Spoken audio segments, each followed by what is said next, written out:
Ahojte ľudia, moje meno je Peter a vítam vás v mojom druhom videu a oficiálne prvom videu z témy fotografovanie, keďže som si na svoj pekný banner dal vlogy, fotografovania a gaming. Chcem veľmi rád vidieť, kedy si nájdem čas na hranie hier, ale nevadí, možno v budúcnosti. Rozmýšľal som nad tým, že aké bude úvodné video alebo o čom bude úvodné video z hľadiska fotografovania a veľmi som rozmýšľal, či to bude nejaký tutoriál, nejaké rady, začiatočnícke video ako fotiť, ale rozhodol som sa, že to zoberiem trošku z iného smeru a poviem vám niečo ja bližšie, prečo som sa vlastne ja dostal k fotografovaniu, čo ma vlastne inšpirovalo k fotografovaniu a aký by som chcel robiť blízky content ohľadom fotografovania. Dúfam, že môj prednes a moje rady vám pomôžu a bude vás to hlavne baviť a za to budem veľmi rád a kľudne vám budem pomáhať a odpovedať na vaše rady a otázky, ktoré mi zadáte v komentári alebo kdekoľvek inde. Takže ideme na to. Začneme tým, že prečo vlastne som sa dostal k fotografovaniu a čo to vlastne pre mňa znamená. Začnem takým asi osobnejšou vecou, prečo som začal a tým, že bude to taká pekná vec, že vďaka môjmu otcovi, keďže som ako malý ho vydával s foťakom v ruke. Neberte môjho otca, že bol nejaký profesionálny fotograf, ale vysvetlím, prečo som sa tak k tomu dostal. Je to z toho, že áno, ako malý som mal proste záujem o tú techniku a keďže začali, bol to asi rok, neviem, tak 2008-2009, keď bol proste také tie XPčka, PS2 momentálne na Slovensku, alebo PS3, keď vychádzali, to už zachádzame do konzol.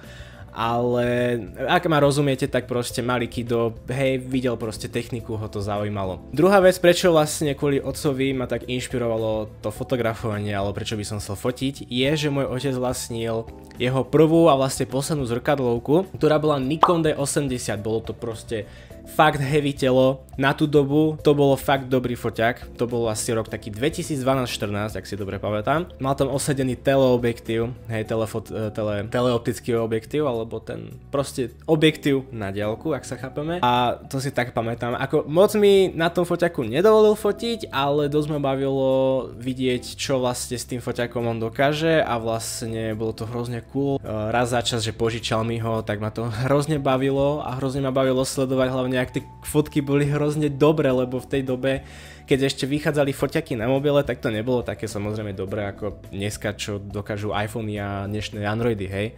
Ale proste bolo to niečo pre mňa fakt ako fantastické vidieť. Prečo vlastne si hovoríte, že však ale asi nefotil tak moc môj otec, keďže mal prvú a plusnú zrkadlovku?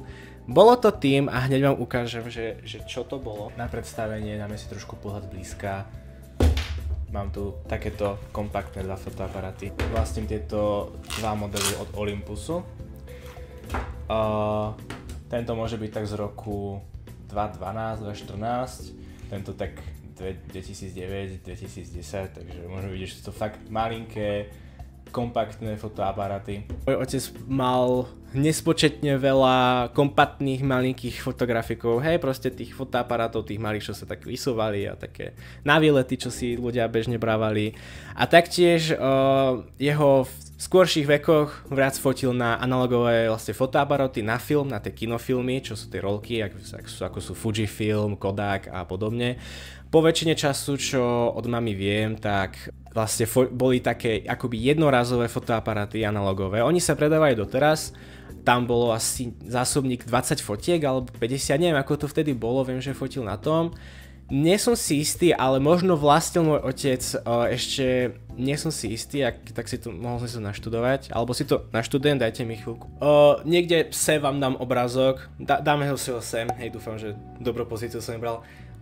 Tuto je fotoaparát, ktorý zjavne asi môj otec vlastnil, volá sa Zenit, je to vlastne ruský analogový fotoaparát z čias 80-tok alebo 70-tok, takže veľmi pravdepodobné, že môj otec buď vlastnil alebo mal požičaný takýto fotoaparát. Taktiež zaujímavé je, že môj otec si prešiel tú digitálnou formou, že sa vlastne tie fotoaparáty dostali neskutočný boom, že začali sa digitalizovať, začali vychádzať prvé digitálne zrkadlovky a postupne rastli iné značky, niektoré spadli, niektoré nie. Môj otec, viem, že keď som pozeral súbory, keďže viete si na obrázku vo vlastnostiach pozrieť tie metadata, tie údaje, ktoré si vlastne obrazok uloží, tak viete tam mať aj dátum, aj model, z ktorého to bolo fotené. Po väčšine mal Sonyčka, Panasonicy, ešte nejaké neznáme značky, ktoré si neviem teraz momentálne spomenúť. Mal asi možno cez 10 tých malinkých kompaktných, možno aj väčších a možno aj požičané, to ja fakt neviem a keby sa ho spýtam, tak mi aj nevie povedať proste. Bohužiaľ to sú také fakt, že legendy dá sa povedať.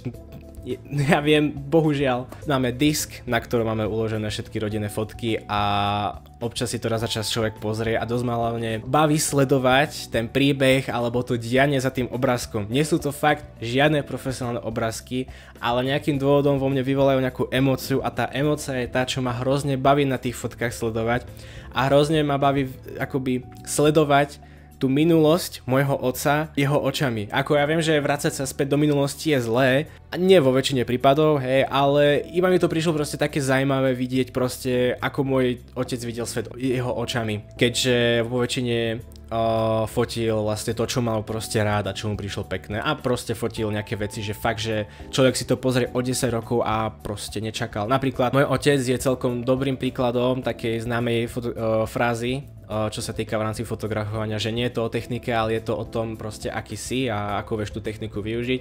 Čiže môj otec je ten typ, že čo mu dáte do ruky, on to proste použije a nepýta sa, nerieši. Ale povie si svoj názor, že s čím sa mu fotí najlepšie a to boli presne Nikon zrkadlovky, takže áno, som proste Nikon nie som ambasador, I wish.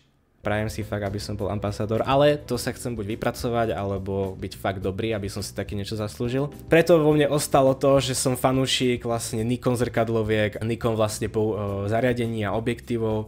Sú to veľmi výborné fotoaparáty na to, ako znášajú a dostávajú celkom hate, neviem z akého dôvodu, ale áno, je možné, že niektoré iné značky sú na tom lepšie v niečom, ale to môžeme si povedať v iných videách. Takže aby som už vlastne ukončil túto veľkú hlbokú myšlienku, ktoré ste sa možno už asi zauzlili, stratili a možno už prestali počúvať, tak áno, moja prvou hlavnou motiváciou a náplňou bolo vďaka môjmu otcovi. Druhým takým menším dôvodom bolo, že keď už som začal postupne dospievať, pozeral som sa proste na svet a videl som niečo fakt pekné, tak som bol taký, že to by som si chcel odfotiť. A vždycky som mal takú obľúbenú frázu, že kokos, škoda, že nemám foťak.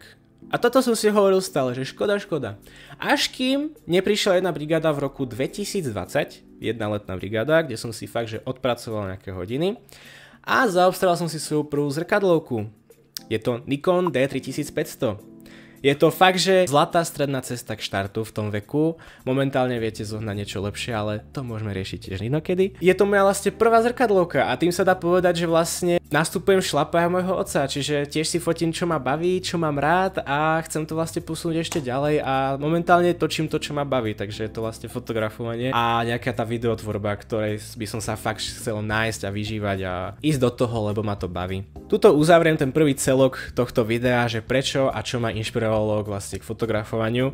Teraz by som sa presunul, že čo by som chcel v budúcnosti natáčať, poprípade ukázať, naučiť, čo viem, čo som sa naučil. Ešte sa vlastne doteraz učím, ale už nejaké tie skúsenosti a prax mám. Nie som síce ešte až na takej úrovni ako ostatní, že majú to fakt ako biznis, majú to ako zákazky a všetko. Ja takých ľudí fakt obdivujem a idem si veriť a idem si za tým, že to fakt dokážem a budem môcť ešte prispieť väčším a lepším kontentom a možno niekoho tiež inšpirovať, aby išli možno touto cestou, pretože máme veľa hobbies. Ak nájdete fotografovanie ako hobby, tak bude to veľmi skvelé, ale pripravte sa na peňaženku, je to fakt ako finančne drastické, ale nemusí byť.